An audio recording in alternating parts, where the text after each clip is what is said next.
Assalamualaikum warahmatullahi wabarakatuh. Perkenalkan, nama saya Dinda Dewi Adesta dengan NIM 86068178 dari Prodi PGSD UPBJJ Jakarta. Pada video kali ini kita akan mempelajari tentang sifat cahaya. Adapun tujuan dari praktikum ini yaitu untuk mengetahui bahwa cahaya memiliki sifat merambat lurus, dapat dipantulkan dan dapat dibiaskan. Adapun alat dan bahan yang kita persiapkan yaitu ada penggaris 30 cm, ada penggaris busur, ada senter, ada lilin, ada cermin datar, cermin cembung yaitu lup, dan ada cermin cekung kita menggunakan centong sayur. Selanjutnya ada kardus yang telah kita lubangi, dan yang terakhir ada kertas HVS. Setelah kita menyalakan senter dan mengarahkannya ke lubang pertama, perhatikan hasilnya. Ketika semua lubang pada ketiga kardus berada dalam satu garis lurus, cahaya dari senter dapat melewati semua lubang dan terlihat keluar di sisi depan kardus. Berkas cahaya tampak jelas dan lurus.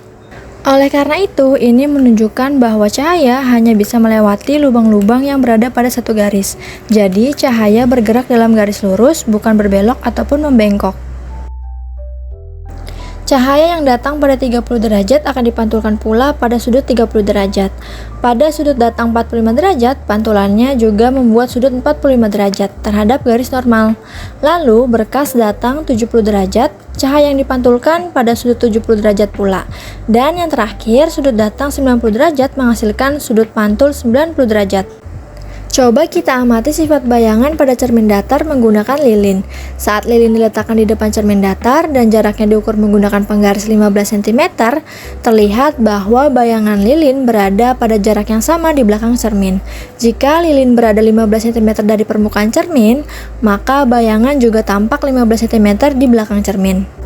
Ketika lilin kita geser ke kiri atau ke kanan, bayangan lilin juga ikut bergeser ke arah yang sama. Perpindahan bayangan selalu mengikuti posisi lilin secara tepat.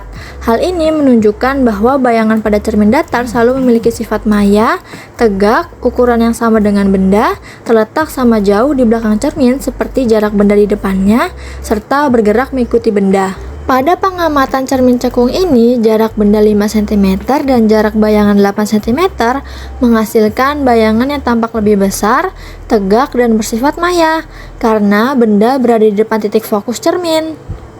Pada jarak benda 10 cm dan jarak bayangan 4 cm terlihat bayangan tampak terbalik dan diperkecil, menandakan bahwa benda berada di luar titik fokus kelengkungan cermin cekung. Sementara pada benda yang berjarak 20 cm dan jarak bayangannya 2 cm, terlihat bahwa bayangan menjadi semakin kecil dan tetap terbalik. Dengan bantuan lup, terlihat bahwa setiap sinar yang datang akan dipantulkan seolah-olah berasal dari satu titik di belakang cermin yang disebut titik fokus maya. Berbeda dengan cermin datar dan cermin cekung, cermin cembung selalu memantulkan cahaya dengan cara menyebarkan sinar pantul. Akibatnya, bayangan yang terlihat melalui lup tampak maya, tegak, diperkecil, dan terletak di belakang cermin. Berikutnya, kita melakukan percobaan sederhana mengenai pembiasan cahaya menggunakan air dan sebuah pensil. Saat pensil dimasukkan ke dalam gelas berisi air, terlihat bahwa pensil tampak patah, terputus, atau bergeser pada permukaan air. Bagian pensil yang berada di dalam air terlihat tidak sejajar dengan bagian yang berada di luar air. Hal ini terjadi karena cahaya yang berasal dari bagian pensil di dalam air harus melewati dua medium yang berbeda, yaitu air dan udara. Ketika cahaya berpindah dari air ke udara, kecepatannya pun berubah sehingga arah cahaya dibelokkan. Pembelokan cahaya inilah yang disebut pembiasan. Nah teman-teman, pada praktikum kali ini kita bisa simpulkan bersama bahwa cahaya dapat merambat lurus dan dapat dipantulkan. Cermin datar memiliki sifat tinggi benda sama dengan tinggi bayangan, tegak lurus dan sama besar. Adapun cermin cembung memiliki sifat maya, sama tegak dan bayangan lebih kecil dari benda. Sementara cermin cekung memiliki dua sifat. Yang pertama, apabila benda didekatkan, maka bayangan akan bersifat maya, sama tegak dan lebih besar dari benda. Dan apabila benda dijauhkan, bayangan akan bersifat nyata, lebih kecil dan terbalik. Sekian dari saya, terima kasih. Sampai jumpa di video praktikum selanjutnya.